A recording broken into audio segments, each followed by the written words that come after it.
Hello everyone, मैं आज आपको इस वीडियो लेक्चर के माध्यम से अर्थमेटिक प्रोग्रेशन यानी कि समांतर श्रेणी के फर्स्ट टर्म के बारे में बताऊंगा कि फर्स्ट टर्म क्या होता है और चीज़ों को आगे बताऊंगा कि इसमें और क्या क्या चीज़ें होती है, इसके समेशंस के बारे में, इसके सम कैसे निकालते हैं। तो चलिए लेक्चर को स्टार्ट करते हैं। तो पहले बात कर लेते हैं हम फर्स्ट टर्म की कि फर्स्ट टर्म होता क्या है, किसी भी समांतर श्रेणी का फर्स्ट टर्म क्या होता है। तो जैसे मैं एक एग्जाम्पल के थ्रू इसको आपको समझा देता हूँ। मान लिया मैंने A1, A2, A3, A4 dot dot dot एक समांतर श्रेणी है।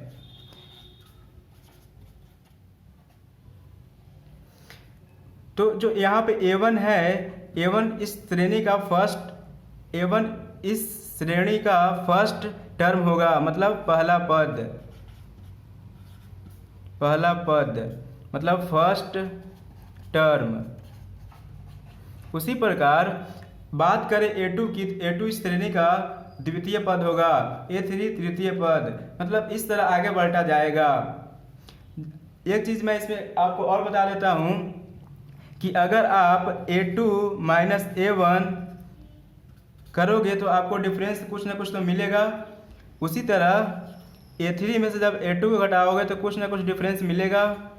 उसी प्रकार A4 में से जब A3 को घटाओगे तो कुछ ना कुछ डिफरेंस मिलेगा। इसी तरह आगे बढ़ते गए और जब AN में से N-1 टर्म को घटाया तो कुछ ना कुछ डिफरेंस मिलेगा। उस डिफरेंस को मैंने D सपोज कर लिया, क्योंकि सारे जब अगर AP में है तो सारे के सारे डिफरेंस जो मिलेंगे वो कांस्टेंट मिलेंगे। मतलब कांस्टेंट कहने का मतलब फिक्स वैल्यू, जैसे दो मिलेगा या 3 मिलेगा या 4 मिलेगा या 5 मिलेगा, मतलब फिक्स वैल्यू मिलेगा। तो आई होप आपको चीज़ें अच्छे से समझ में आ गई होंगी। तो चलिए अब आगे देखते हैं AP के सामान्य रूप मतलब जनरल फॉर्म ऑफ AP क्या होता है। तो आप मेरे साथ इसको नोट कर लीजिएगा। A होता है A प्लस D होगा, A प्लस 2D होगा, A प्लस 3D होगा। इसी तरह आगे बढ़ते जाएगा। और क्योंकि आप देख लीजिए, बात करें टर्म नंबर 2 मतलब T2 में से आप जब T1 को घटाएंगे तो क्या मिलेगा, A plus D minus A। तो A से A कैंसिल हो जाएगा तो आपको D मिल जाएगा यहाँ से। उसी प्रकार अगर आप T3 में से T2 को घटाएंगे तो A plus 2D minus A plus D। तो जब A माइनस आएगा तो A से A कैंसिल, 2D में से D गया तो क्या मिलेगा D। कहने का मतलब ये जो फॉर्म दिया हुआ है ये AP में दिया हुआ है, क्योंकि सारे का डिफरेंस कर रहे हैं, दो टर्म के बीच का डिफरेंस, तो हमें D मिल रहा है। D मतलब कांस्टेंट, एक फिक्स वैल्यू मिल रहा है। तो हम कह सकते हैं कि ये दिया हुआ फॉर्म AP में है और AP का ये जनरल फॉर्म है। तो चलिए चीज़ों को और आगे देखते हैं।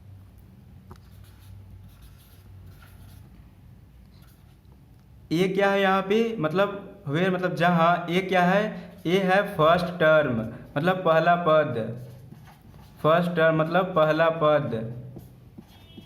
पद। उसी तरह डी क्या है, डी क्या है सार्व अंतर। डी क्या है सार्व अंतर मतलब कॉमन डिफरेंस।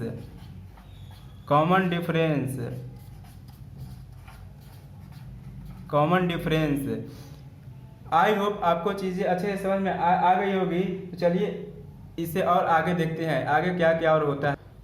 फाइनाइट AP मतलब इसको हिंदी में परिमित समांतर श्रेणी कहते हैं। फाइनाइट AP वो होगा जिसमें टर्मों की संख्या यानी कि पदों की संख्या मतलब फाइनाइट हो। मतलब कहने का मतलब कि जिसमें टर्मों की संख्या सीमित हो। आप इसको आसानी से और समझ लीजिए, मतलब जिसमें जैसे AP दिया हुआ है, मैं एग्जाम्पल के थ्रू समझा देता हूँ इसको। जैसे मैंने मान लिया 4, 8, 6 8, 10, 12। इसी तरह करते करते कहाँ तक मैंने मान लिया 28 तक। तो इसमें फर्स्ट टर्म 4 हो गया और लास्ट टर्म 28 हो गया। तो इसमें कहने का मतलब कि जो एपी दिया हुआ है, एपी जो दिया हुआ है इसमें टर्मों की संख्या यानी कि पदों की संख्या सीमित है, तो इसको हम फाइनाइट एपी कहेंगे। एक एग्जाम्पल के माध्यम से इसे और समझ लीजिए। ऐसे मैंने मान लिया सेकंड एग्जाम्पल, ये फर्स्ट एग्जाम्पल था, ये सेकंड एग्जाम्पल 1 2 3 ऐसे करते करते मैं गया 15 तक। तो इसमें फर्स्ट टर्म 1 है और लास्ट टर्म 15 है। तो इस एपी में भी क्या है, इस एपी में भी पदों की संख्या सीमित है। तो हम कह सकते हैं कि फर्स्ट एपी और जो सेकंड एपी है दोनों क्या है, फाइनाइट एपी है। फाइनाइट कहने का मतलब जिसमें टर्मों की संख्या सीमित हो।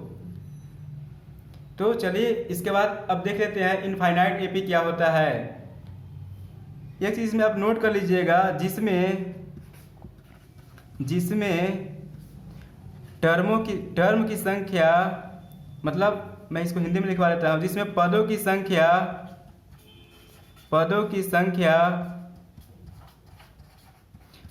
संख्या क्या हो, सीमित हो।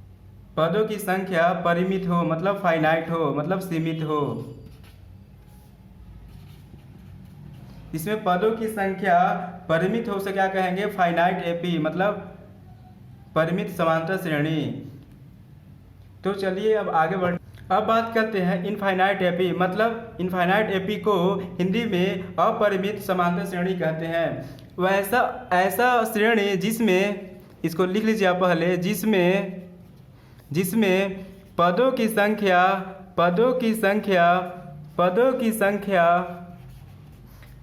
संख्या अपरिमित हो मतलब सीमित नहीं हो, अपरिमित हो, उसे क्या कहेंगे, अपरिमित समांतर श्रेणी। जैसे एग्जाम्पल के माध्यम से समझ लीजिए। मैं एक एग्जाम्पल लेता हूँ 2 3 4 5 6 ऐसे करते करते बहुत आगे तक, मतलब इसमें लास्ट टर्म नहीं दिया हुआ है, तो इसे हम क्या कहेंगे, इनफाइनाइट एपी मतलब अपरिमित समांतर श्रेणी। एक एग्जाम्पल के माध्यम से इसे और समझ लीजिए। 2 6 10 14 18 22 26 ऐसे करते करते आगे तक, मतलब इसमें भी लास्ट टर्म नहीं दिया हुआ है, मतलब अंतिम पद नहीं दिया हुआ है। तो ये भी जो एपी है वो क्या होगा, अपरिमित समांतर श्रेणी होगा, क्योंकि इसमें लास्ट टर्म नहीं दिया है। इसमें जो पदों की संख्या है असीमित है, इसमें भी पदों की संख्या असीमित है, मतलब इसके आगे कितना भी पद हम ले सकते हैं। तो आप चीज़ों को समझ गए होंगे। तो चलिए इसके आगे और देख लेते हैं क्या क्या इसमें होता है। nth टर्म ऑफ एपी मतलब किसी भी समांतर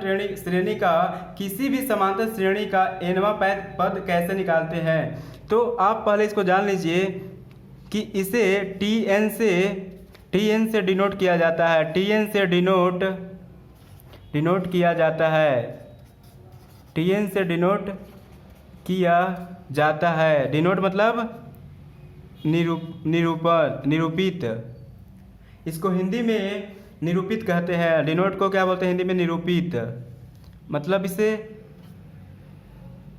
किसी भी समांतर श्रेणी का जब nवां पद निकालना होगा तो nवां पद को tn से डिनोट किया जाता है, टर्म नंबर n।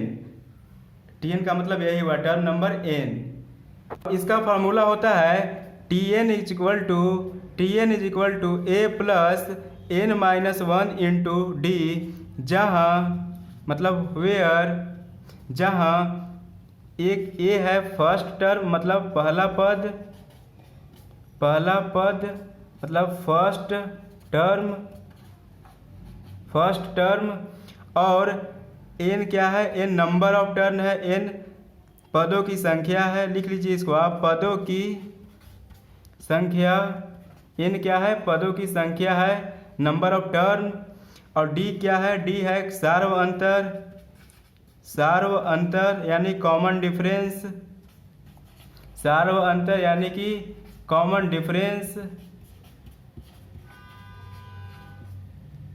जैसे यहाँ पे दिया हुआ था एनवां पद, मतलब किसी भी समांतर श्रेणी का एनवां पद, अगर जहाँ पर दिया हुआ रहेगा एमवां पद, अगर m दिया हुआ रहेगा तो वहाँ पे आप tm लिखिएगा। जहाँ पे मान लीजिए अगर आपको x दिया हुआ होगा xवां पद, तो वहाँ पे आप tx लिखिएगा। जो मतलब दिया हुआ रहेगा वो t के यहाँ पे लिख देना है। आई होप आपको चीज़ें अच्छे से समझ में आ गई होगी। तो चलिए अब इसके आगे बढ़ते हैं। मैं इसमें एक चीज़ आपको और बता देता हूँ, किसी भी समांतर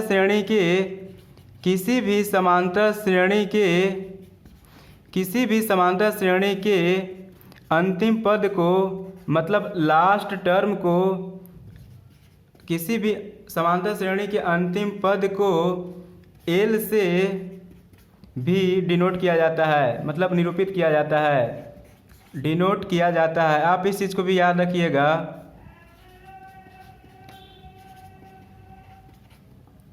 आई होप आपको चीज़ें अच्छे से समझ में आ गई होगी। चलिए अब इसका अर्थमेटिक प्रोग्रेशन यानी समांतर श्रेणी के समेशन के बारे में, उसका सम कैसे निकालते हैं, तो उसके बारे में चीज़ों को और देख लेते हैं। तो चलिए आगे देखते हैं। AP के n पदों का योग, मान लीजिए कि AP मतलब समांतर श्रेणी, इसका हम जैसे कोई दे दिया कोई समांतर श्रेणी और उसको पूछा कि मतलब उसका समेशन बताओ, तो उसका फार्मूला होता है AP के n पदों का योग होता है SN equal to n/2 into 2a plus n-1 into d। SN equal to n/2 into 2a plus n-1 into d। SN क्या है वहाँ पर आप लिख लीजिए। SN है AP के प्रथम n पदों का योग, n पदों का योग। AP के प्रथम, जैसे किसी भी समांतर श्रेणी के प्रथम n पदों का योग, उसको SN से डिनोट किया जाता है। और A क्या है, A है पहला पद, मतलब फर्स्ट टर्म। A है पहला पद। N क्या है, N है पदों की संख्या। N है पदों की संख्या। N क्या है, पदों की संख्या है। N है, और D क्या है, D है सार्व अंतर, यानी कि कॉमन डिफरेंस। सार्व अंतर मतलब कॉमन डिफरेंस। D क्या है, सार्व अंतर है। इसको और सिंप्लीफाई करके मैं और बताता हूँ इसे और कैसे समेशन निकाला जाता है। इसे और SN equal to n/2 into a plus TN इस फॉर्म में लिखा जाता है। और जब इसको और सिंप्लीफाई करेंगे तो हमें मिलेगा SN equal to n/2 a plus L, क्योंकि मैंने बताया था कि किसी भी AP के लास्ट टर्म को L से भी डिनोट किया जाता है। तो ये क्या है, फर्स्ट टर्म है, ये फर्स्ट टर्म है और ये लास्ट टर्म है। ये क्या है, लास्ट टर्म। ये फर्स्ट टर्म और ये लास्ट टर्म है।